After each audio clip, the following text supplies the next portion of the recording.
위에 불같은 모양이 떠 있는 그러한 그림들. 그 표현대로 갑작스럽게 그곳에 바람이 불게 되었습니다. 어떻게 설명할 수 없기 때문에 인간의 상상력으로 표현한 표현이기도 합니다.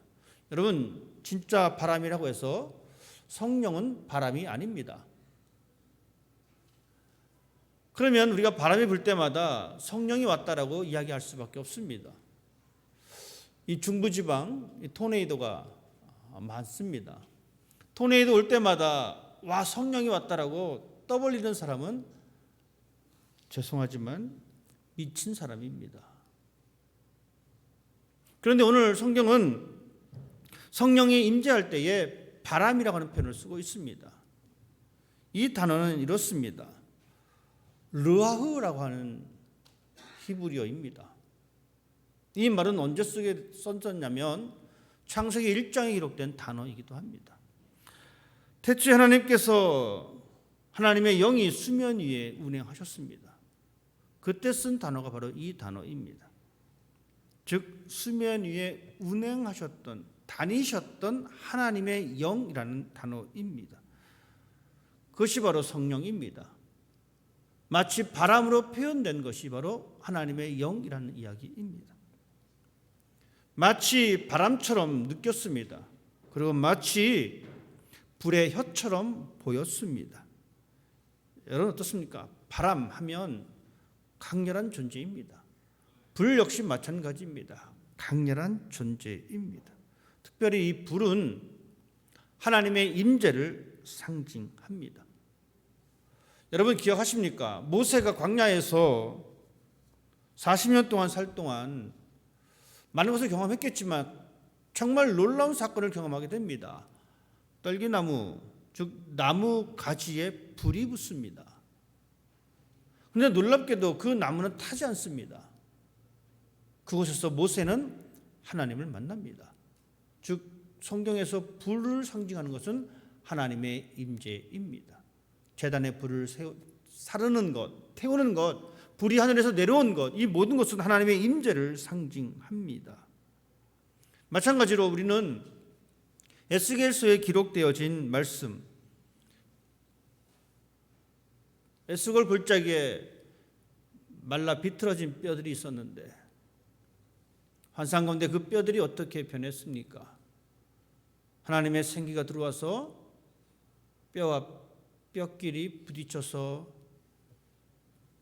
골격을 갖추고 큰 군대가 되었다라고 하는 이 사건, 이렇게 에스겔 골짜기에 불었던 이 생기, 바람, 이것은 바로 하나님의 숨결로 채워지는 시간입니다. 하나님의 호흡으로 채워지는 시간입니다. 여러분, 호흡은 사람의 생명을 말합니다. 호흡이 끊기면 사람의 생명은 끝납니다.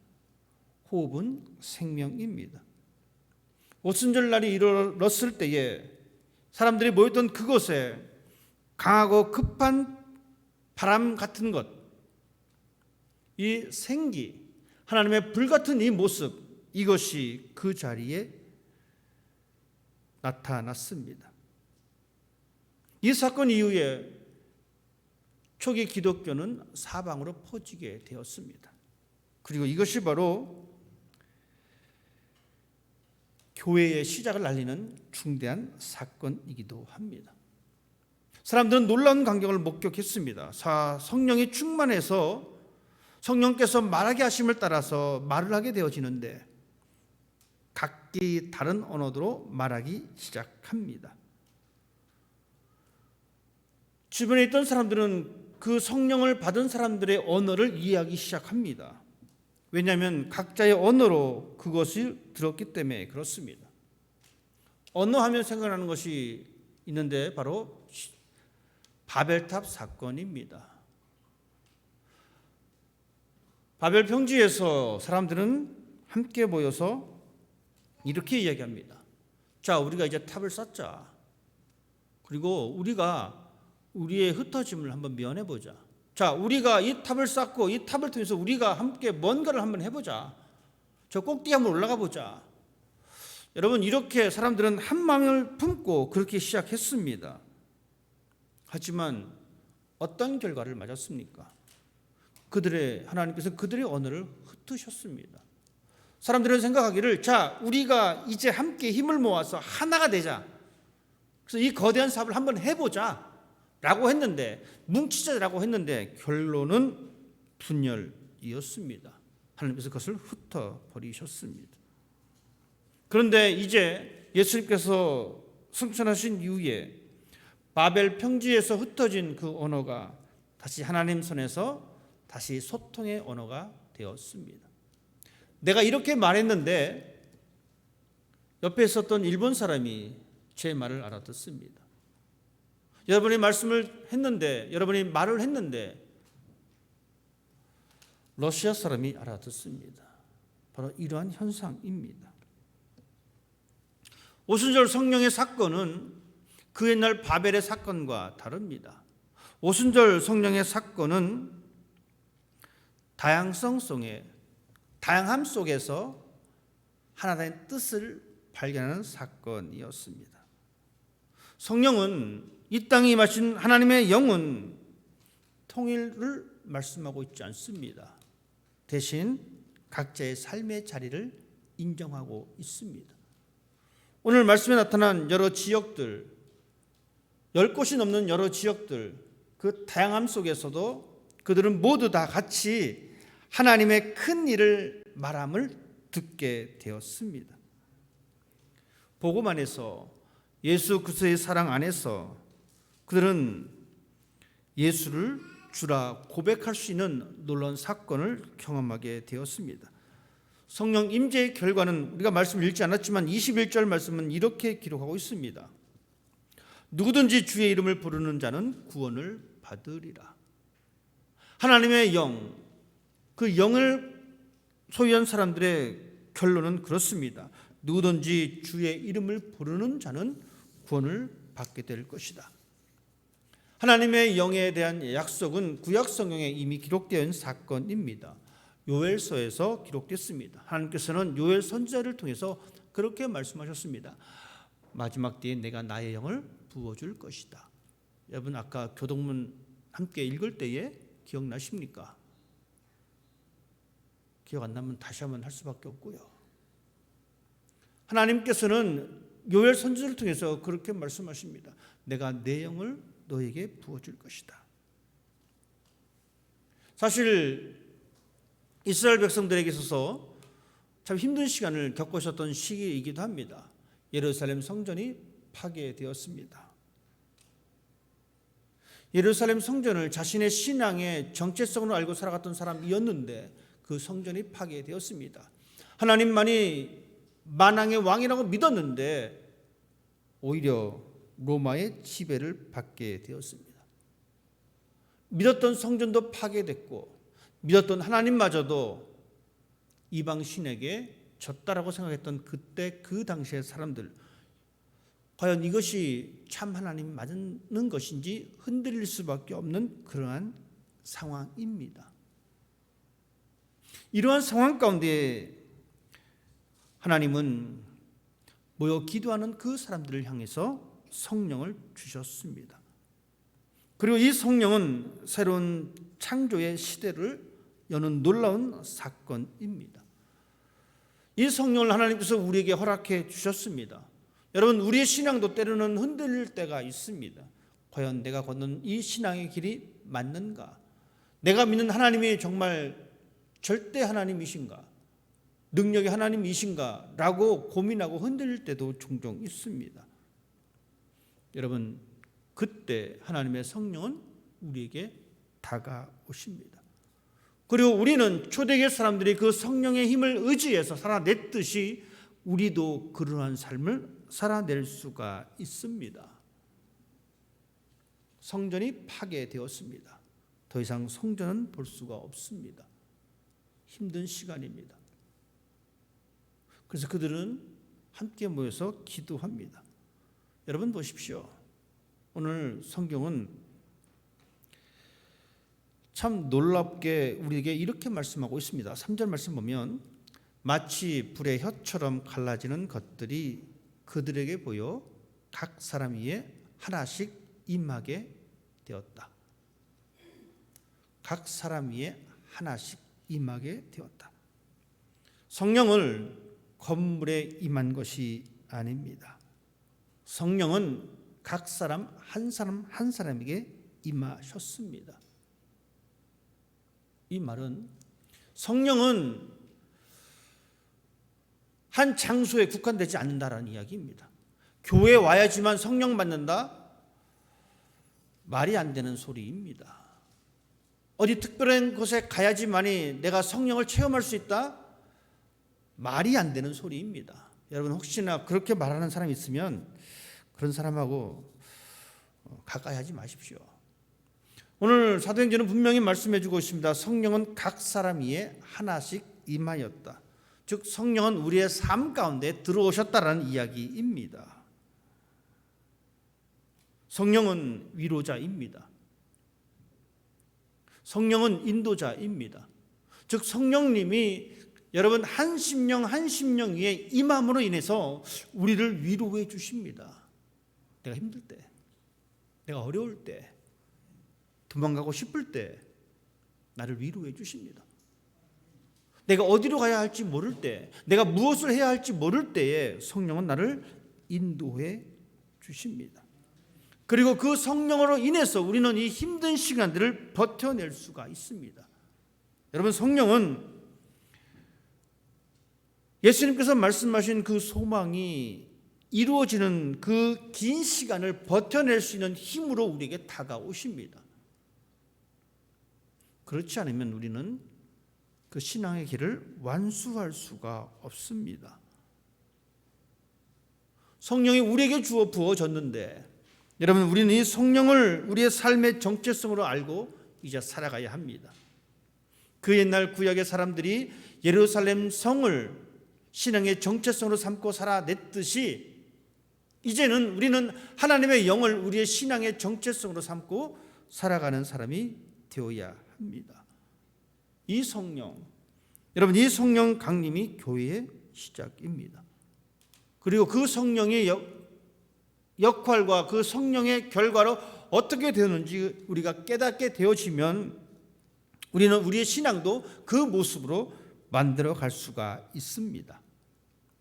성령이 그들 가운데 임했습니다. 그들이 말을 하기 시작합니다. 각기 다른 언어로 말하기 시작합니다. 그때 수많은 사람들이 그 모습을 보았습니다. 다 놀라고 신기해합니다. 왜 그러냐? 그들이 말을 하는데 각 지역의 사람들의 언어로 다 그들은 듣게 됩니다. 여러분 성령의 역할이 그렇습니다. 하나님의 영의 역할이 그렇습니다. 하나님의 영의 역할은 바로 이겁니다. 여러 곳 흩어져 있는 그곳의 사람들을 하나로 만드는 역할입니다. 즉 소통의 역할입니다. 인간의 언어는 분열의 언어이지만 하나님의 영은 소통의 언어입니다. 바벨탑을 쌓기 위해서 모였던 그들의 대화로 인해서 그들은 분열되었습니다. 기억하십니까?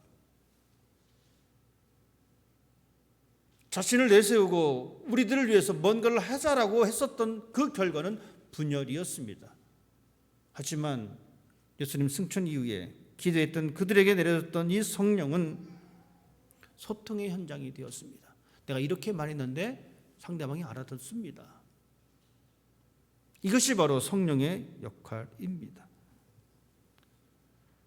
성령의 역할은 나 따로 성령 따로가 아닙니다. 여러분 보십시오. 이 땅에 임하신 성령은 각 사람에게 임하였습니다. 즉 성령이 우리 속에 임하였다라는 이야기입니다. 그렇다면 우리의 역할은 무엇이 되어야 할까? 소통하는 역할입니다. 교회의 역할이 무엇이 되어야 할까? 소통하는 역할이 되어야 합니다. 교회에서 분열되고 사람들과의 분열되고 하는 이 모든 과정은 성령과 무관한 것들입니다. 오히려 이것이 바벨의 언어요 사람의 언어입니다. 하지만 우리는 성령의 언어를 가지고 살아가는 사람이 되어야 합니다. 그것이 바로 소통입니다. 성령은 특정한 장소가 아닌 각 개인에게 임하였습니다. 특정한 장소, 다른 것과 분리된 곳이 결코 아닙니다. 닫혀진 공간이 아닙니다. 성령은 삶의 현장으로 들어온 것이 바로 성령입니다. 하늘에서 내려온 이 성령은 삶의 자리로 흘러 들어갔습니다. 오늘 보십시오. 바데인과 메데인과 엘라민과 메소포타미아, 유대와 갑바도기아, 본도와 아시아, 브르기아와 밤빌리아, 애굽과 구레네에 가까운 리비아, 또 여러 지방의 사람들과 수많은 사람들이 등장합니다. 수많은 지역이 등장합니다. 그런데 등장한 이 모든 지역의 모든 사람들이 다 소통하게 되었습니다. 하나님께서는 이 하늘의 영을 그 모든 사람들에게 흘러 보내셨습니다. 삶의 자리로 흘러 들어간 것이 성령입니다. 우리의 삶의 자리가 어떻습니까? 우리의 삶의 자리는 희노애락이 다 들어가 있습니다. 바로 그 자리에 하나님의 영이 임하십니다. 그리고 그들과 소통하셨습니다. 즉 하나님의 영은 내 삶에 들어오시고 하나님의 영은 나와 하나님과 소통하기를 원하십니다. 그리고 하나님의 영을 가지고 있는 우리들은 이웃과 소통하는 삶을 살아가는 사람이 되어야 합니다. 그것이 바로 예수님께서 이 땅에 보여주셨던 모습입니다. 그리고 우리는 여전히 하나님과 사람들과의 사이를 소통시키기 위해서 여러분 어떻게 하십니까? 우리는 선교사를 파송하기도 합니다. 이 말은 우리가 선교사의 삶을 살아내고 있다는 이야기입니다. 아프리카 오지에 들어가지 못한다 할지라도, 아마존 밀림에 들어가지 못한다 할지라도, 여러분 우리는 우리의 삶의 자리에서 이 선교적인 삶을 살아내는 것, 이것이 바로 성령의 역할이고 성령을 받은 우리의 삶의 모습이어야 합니다. 우리 역시 하나님의 영을 받았기에 우리 역시 삶의 자리로 들어가는 사람이 되어야 합니다. 거부와 분열과 멸시의 자리가 아니라 소통과 상생의 자리로 들어가는 사람이 되어야 합니다. 그리고 그곳에서 다른 사람을 초대하는 그 모습이 우리가 가져야 할 신앙의 모습이고 그 모습이 우리 교회가 가져야 할 신앙의 모습입니다. 예수님께서 이렇게 말씀하셨습니다. 수고하고 무거운 짐진 자들아 다 내게로 오라. 내가 너희를 쉬게 하리라. 수고하고 무거운 짐진 자들아 다 내게로 오라. 몇 명만 오라라고 말씀하지 않습니다. 모두 오라라고 말씀하고 있습니다. 누구든지 그리스도 이름을 부르는 사람은 구원을 받게 될 것이다. 누구든지 내게로 오라. 누구든지 주의 이름을 부르는 사람은 구원을 받게 될 것이다. 여러분 이 멘트가 그냥 예수님의 멘트로 남겨둬서는 안 됩니다. 이 멘트가 우리의 멘트가 되어야 합니다. 왜냐하면 우리는 성령을 받았고 성령을 받았기 때문에 삶의 자리로 흩어지는 삶을 살아내야 되기 때문에 그렇습니다. 이것이 바로 삼위일체 하나님의 모습이기도 합니다. 성부 하나님께서 성자 예수님에게 그 자리를 내어주셨고 성자 예수님이 성령 하나님에게 또 그 자리를 내어주셨고 이러한 모습이 하나님의 모습이기 때문에 우리 또한 그러한 모습을 가지고 살아가는 사람이 되어야 합니다. 나는 특별하다라고 하는 자기만의 어떤 장소와 영역을 남겨두는 것이 아니라 모든 사람에게 다가서는 그 삶의 방식이, 그 신앙의 방식이 우리에게 필요합니다. 하늘에서 내려온 이 성령은 그 성령 받은 삶을 통하여 이 세상 속으로 스며들었습니다. 그리고 그 세상 속에서 하나님과 소통하는 그 역할을 해냈습니다. 이제 그 사명이 저와 여러분에게 있는 줄 압니다. 우리 역시 세상 안으로 들어가는 사람이 되어야 합니다. 그래서 예수님의 성육신적인 삶을 살아내는 사람이 되어야 합니다. 교회 안에서만의 성령의 전이 아닙니다. 여러분 그 착각을 버리셔야 합니다. 교회 안에서만 성령이 있다라고 생각하니까 교회 안에서만 경건한 척 하는 겁니다. 성령은 교회 안에 내려진 것이 아닙니다. 성령은 각 사람에게 내려졌습니다. 즉 우리는 어느 곳에 있든지 간에 그 성령을 받은 존재로서의 삶을 살아가는 사람이 되어야 합니다.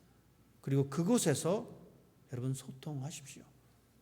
성령 받았던 초대교회 사람들이 수많은 지역의 사람들과 소통하였듯이 여러분도 소통의 사람이 되어야 합니다. 분열의 사람으로 남는다면 여러분은 여전히 바벨탑을 쌓고 있는 그 노동의 현장에 있었던 그 한 사람일 수밖에 없습니다. 우리는 그런 사람이 아닙니다. 우리는 성령을 받은 사람입니다. 성령을 받았기 때문에 하나님을 예비하고 성령을 받았기 때문에 예수 그리스도가 나의 구주다라고 고백하는 사람입니다. 그렇기 때문에 우리는 소통하는 사람이 되어야 합니다. 먼저 여러분, 가정에서 소통할 줄 알아야 합니다. 가정에서 소통이 안 되는데 어디 가서 소통하겠습니까? 그리고 교회에서 소통하는 사람이 되어야 합니다. 소통은 그냥 말이 통하는 것이 아닙니다. 이해하고 용서하고 받아들이고 내가 더 낮아지고 이것이 바로 소통입니다. 여러분, 이 소통의 훈련이 우리의 가정에서 이루어지지 않는다면 교회에서도 이루어질 수가 없습니다. 우리 교회에서 그것이 이루어지지 못한다면 우리는 나아가서 우리 공동체를 섬길 수가 없습니다. 세상 속으로 들어가서 소통하는 사람이 되십시다. 세상과 분리된 사람이 아닙니다. 우리는 세상 속에서 함께 살아가면서 그 안에서 성령을 드러내는 사람이 바로 우리의 모습입니다. 예수님께서는 세상과 분리시키지 않으셨어요. 인생의 희로애락이 있는 그곳으로 들어가셨습니다.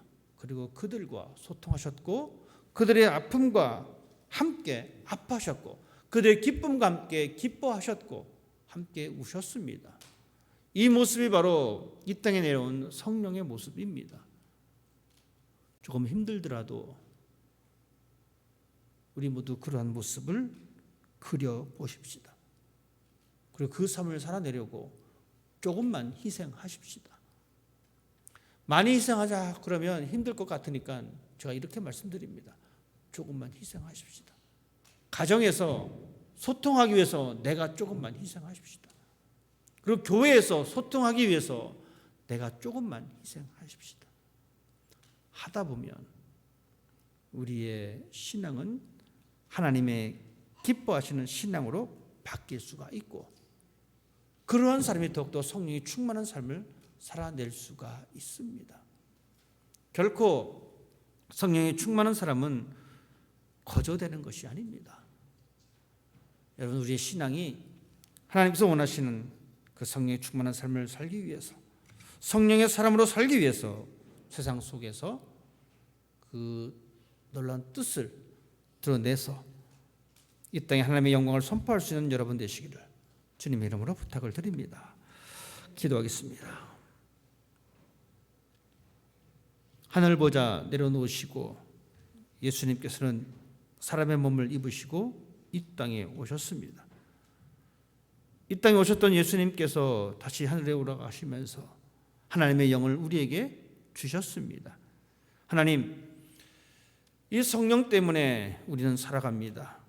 이 성령 때문에 우리는 다른 사람과 소통하면서 살아갑니다. 삶의 현장을 외면하지 않냐고 그곳에 들어가서 함께 아파하며 함께 기뻐하며 함께 웃으며 함께 울며 나눔의 시간을 가질 수 있는 우리가 되게 하여 주옵소서. 예수님께서 세상 속으로 들어가셨듯이 우리도 이 세상 가운데서 소통할 줄 아는 사람이 되기를 원합니다.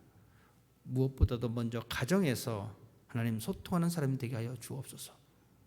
그리고 교회에서 소통하는 사람이 되게 하여 주시고 공동체에서 소통하는 사람이 되어서 세상과 하나님과 우리가 하나 되어지는 놀라운 그 역사의 현장을 우리가 만들어갈 수 있는 우리 모두 될 수 있도록 인도하여 주옵소서. 감사드리며 예수님의 이름으로 기도드립니다. 아멘. 찬송가 183장 함께 찬양드리겠습니다.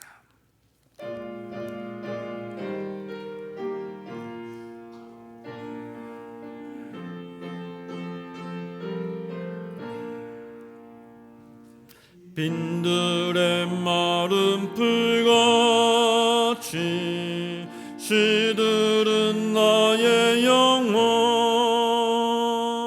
주님이 약속한 성령 간절히 기다리네 하물함에 마른 땅에 단비를 내리시듯 성령의 단비를 부어 새 생명 주옵소서 반가운 빗소리 들려 산천이 춤을 추네 봄비로 내리는 성령 내게도 주옵소서 하물함에 마른 땅에 단비를 내리시듯 성령의 단비를 부어 새 생명 주옵소서 절 따라 우러를 내 조목이 무성하니 갈급한 내 심령 위에 성령을 부소서 하물함에 마른 땅에 단비를 내리시듯 성령의 단비를 부어 새 생명 주옵소서 참되신 사랑의 언약 어길 수 있사오랴 오늘의 흡족한 은혜 주실 줄 믿습니다 하물함에 마른 땅에 단비를 내리시듯 성령의 단비를 부어 새 생명 주옵소서